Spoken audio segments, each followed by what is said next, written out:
नमस्कार, स्वागत है आपका खबर झारखंड में। आपके साथ मैं हूं अभिषेक कात्यायन। देश में जारी कोरोना वायरस संकट के बीच प्रधानमंत्री नरेंद्र मोदी सभी राज्यों और केंद्र शासित प्रदेशों के मुख्यमंत्रियों के साथ वीडियो कॉन्फ्रेंसिंग के जरिए मिले, बातचीत की।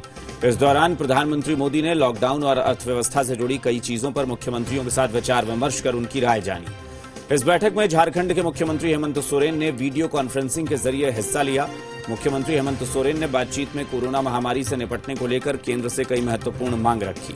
उन्होंने कहा कि केंद्र राज्य सरकार को कुछ ऐसी टैक्स की व्यवस्था की इजाजत दे ताकि रेवेन्यू कलेक्शन किया जा सके। साथ ही उन्होंने कहा कि ग्रामीण इलाकों में लोगों को रोजगार देने वाले मनरेगा के कार्य दिवस को 50% बढ़ाया जाए। प्रधानमंत्री नरेंद्र मोदी के साथ हुई वीडियो कॉन्फ्रेंसिंग के दौरान उन्होंने कहा कि ग्रामीण इलाकों में MHA के मौजूदा गाइडलाइन में थोड़ी सी राहत मिलनी चाहिए। उन्होंने कहा कि मनरेगा की मजदूरी 50% और बढ़ाई जाए। साथ ही वर्तमान प्रक्रिया को शिथिल किया जाए और श्रम दिवस में भी 50% की बढ़ोतरी की जाए। मुख्यमंत्री हेमंत सोरेन ने कहा कि वो लॉकडाउन बढ़ाने को लेकर केंद्र सरकार के निर्णय के साथ हैं। रोजगार को लेके एक बड़ी समस्या होगी। आपने पिछले वीसी में भी कहा था, ग्रामीण अर्थव्यवस्था की बात की थी और निश्चित रूप से इसमें सबसे पहले ग्रामीण अर्थव्यवस्था में मनरेगा सबसे पहले आता है और मनरेगा पर ही हम जैसे पिछड़े राज्य ज़्यादा अधिकतर ग्रामीण क्षेत्रों में निर्भर करते हैं। और इसमें जो अभी मौजूदा गाइडलाइन है, हम समझते हैं कि उसमें थोड़ी सी हमें छूट मिलनी चाहिए। लोगों को जो भुगतान है उसमें भी जल्द करने का आग्रह किया है। धन संग्रह पर राज्यों को कर लगाने की या धन संग्रह करने की उपाय या क्षेत्रों में कुछ छूट मिले। ये बात सही है कि आज आर्थिक गतिविधि, आर्थिक स्थिति देश की और राज्यों की अच्छी नहीं है। ऐसे स्थिति में हमारे राज्य पर तो पूरी की पूरी डिपेंडेंसी केंद्र सरकार पे। वैसे कई राज्यों ने और मुख्यमंत्रियों ने लॉकडाउन बढ़ाने का भी आग्रह किया है और क्योंकि देश के प्रधानमंत्री तो सेनापति ही देश के, उनका निर्णय आखिरी निर्णय है। सब लोगों ने सुझाव दिया है और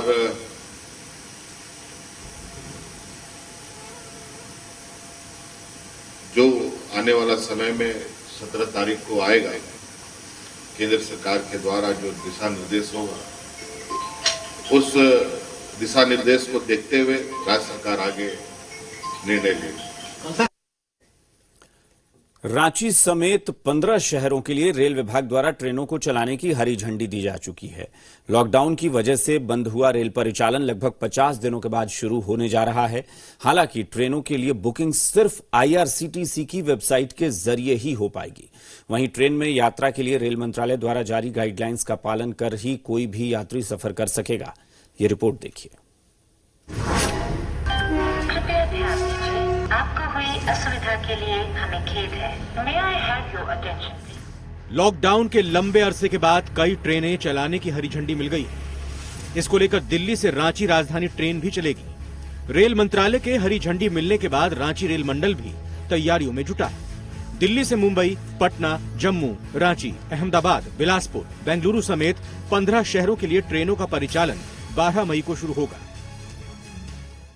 16 आवर्स 4 बजे से 11 तारीख को से ये रिजर्वेशन जो है IRCTC के वेबसाइट से स्टार्ट कर दिया जाएगा। डिटेल्स और हम लोग इंतजार कर रहे हैं दिशा निर्देश का। और साथ ही जो है काउंटर से, जो हमारे PRS काउंटर, उससे कोई भी टिकट फिलहाल नहीं दिया जाएगा। और साथ ही जिनके पास वैलिड टिकट रहेगा उनको ही स्टेशन पे एंट्री दी जाएगी। ट्रेन के सफर के लिए IRCTC के जरिए टिकट बुकिंग भी शुरू हो चुकी है।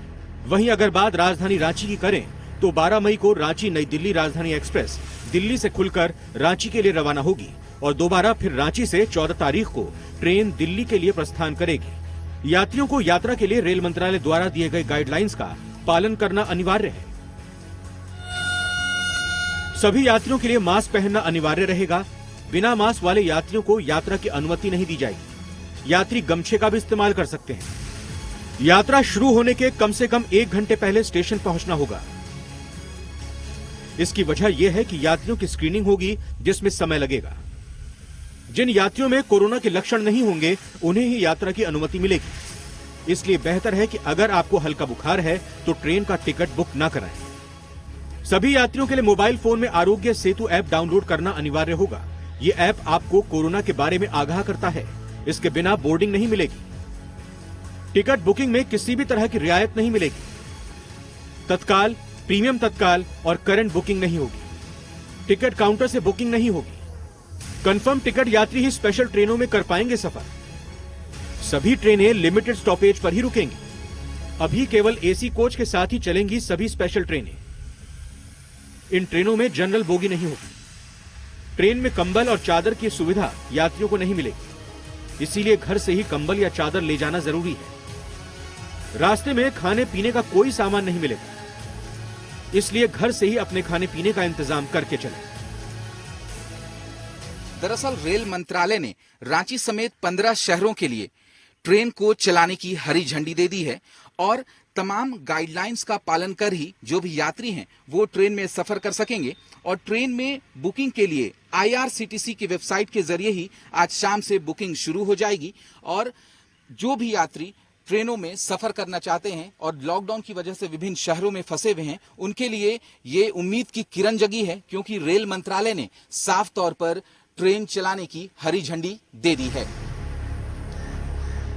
बहरहाल लॉकडाउन के बीच एक लंबे अंतराल के बाद रेल मंत्रालय ने देश के 15 शहरों में ट्रेनों का परिचालन करने की हरी झंडी दे दी है, जिसके बाद रांची रेल मंडल ने भी अपनी तैयारी पूर्ण कर ली है। सहयोगी अभिषेक के साथ कामरान, जी मीडिया, रांची। और बात कोरोना के बढ़ते कहर की। अब तक के अपडेट के मुताबिक झारखंड में कोरोना की कुल संक्रमितों की संख्या 161 है।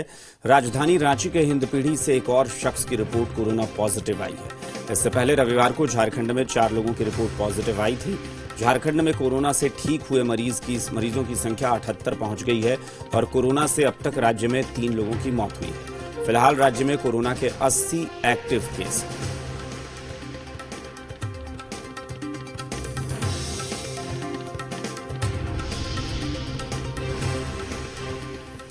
हजारीबाग के बरकट्ठा में कोविड-19 कोरोना पॉजिटिव केस मिलने के बाद उपायुक्त doctor Bhuvnesh Singh, SP Kartik S गांव पहुंचे। उन्होंने पूरे अनुमंडल टीम को सतर्कतापूर्वक कार्रवाई और सजगता की सराहना करते हुए सभी अधिकारियों को आवश्यक निर्देश दिए। साथ ही सभी ग्रामीणों से सहयोग की अपील की। उन्होंने लोगों से अपील करते हुए कहा कि लोग अपने अपने घरों में ही रहें, सुरक्षित रहें।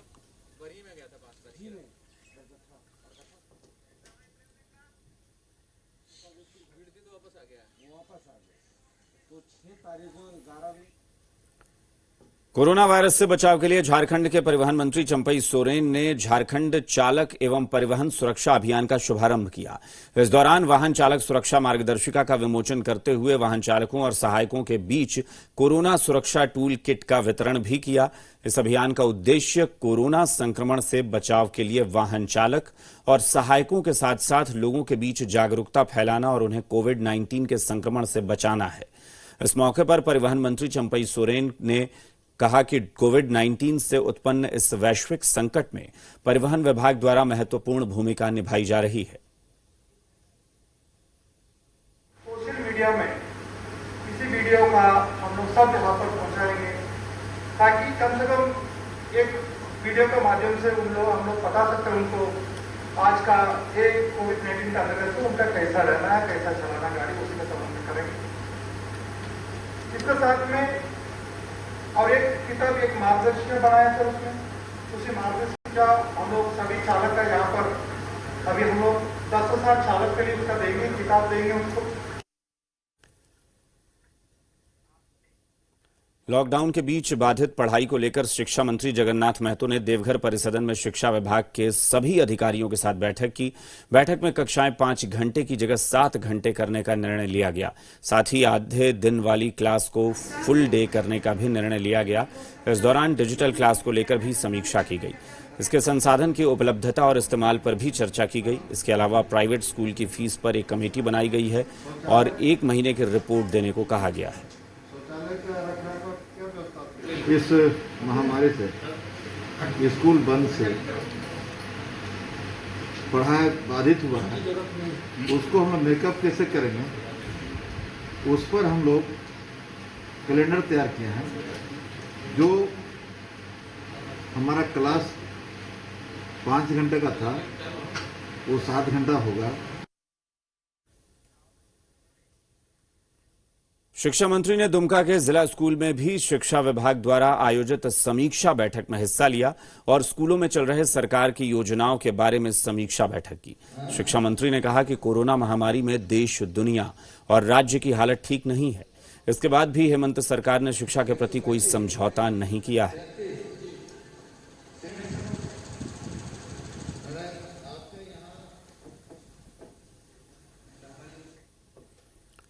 कोयलांचल के चर्चित और दबंग शख्स बाघमारा से बीजेपी विधायक ढुल्लू महतो ने कोर्ट में सरेंडर कर दिया। सोमवार की सुबह दबंग विधायक ढुल्लू महतो के सरेंडर की खबरों ने धनबाद से लेकर रांची तक चर्चाएं तेज कर दी। आत्मसमर्पण की इस खबर ने राज्य में सियासी बयानबाजी को एक नया मौका दे दिया है। ये रिपोर्ट देखिए। झारखंड के धनबाद जिले के बाघमारा क्षेत्र से बीजेपी विधायक ढुल्लू महतो ने सोमवार की सुबह धनबाद कोर्ट में सरेंडर कर दिया। व्यवसायी से रंगदारी और कांग्रेस महिला नेता से यौन शोषण के आरोप में झारखंड पुलिस को बाघमारा विधायक ढुल्लू महतो की बीते कई महीनों से तलाश थी।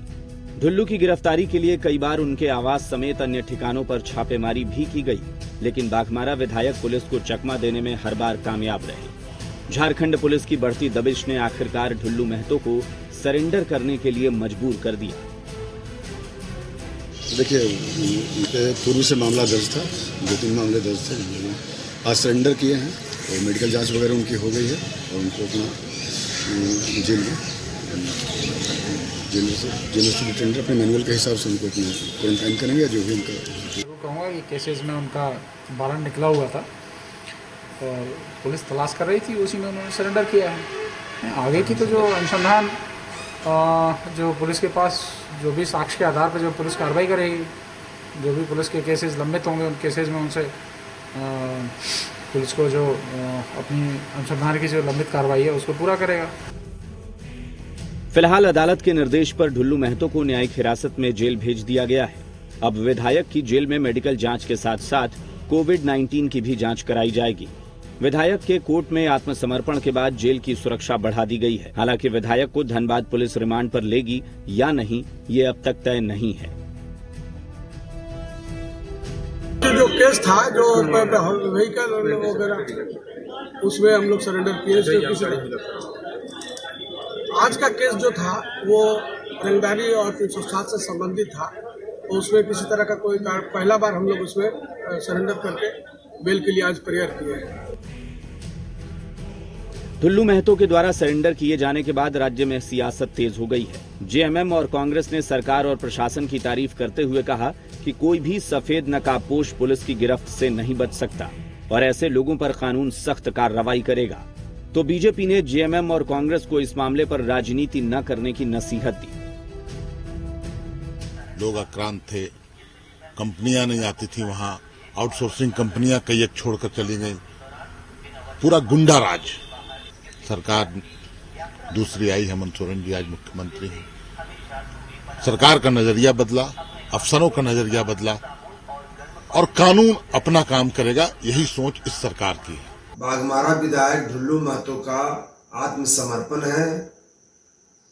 ढुल्लू महतो के आत्मसमर्पण से ये साफ जाहिर हो गया कि किस तरह से भारतीय जनता पार्टी के हुकूमत में ऐसे लोगों को सरकार और प्रशासन का संरक्षण था। जब वो सरेंडर किए हैं तो उनको विश्वास है कि कानून व्यवस्था पे विश्वास है, न्यायालय पे विश्वास है। कम से कम कांग्रेस और जेएमएम इसको राजनीति का अखाड़ा न बनाएं। झारखंड में सत्ता परिवर्तन के साथ ही अपनी दबंग छवि के कारण हमेशा सुर्खियों में रहने वाले ढुल्लू महतो की लगातार मुश्किलें बढ़ती चली गई और एक के बाद एक तकरीबन आधा दर्जन मामले उन पर दर्ज हुए, जिसके बाद पुलिसिया कार्रवाई भी तेज हुई। पुलिस ढुल्लू महतो को पकड़ने के लिए करीब 3 महीने से उनके पीछे पड़ी थी। उनकी गिरफ्तारी के लिए धनबाद से लेकर रांची तक कई बार छापा मारा गया।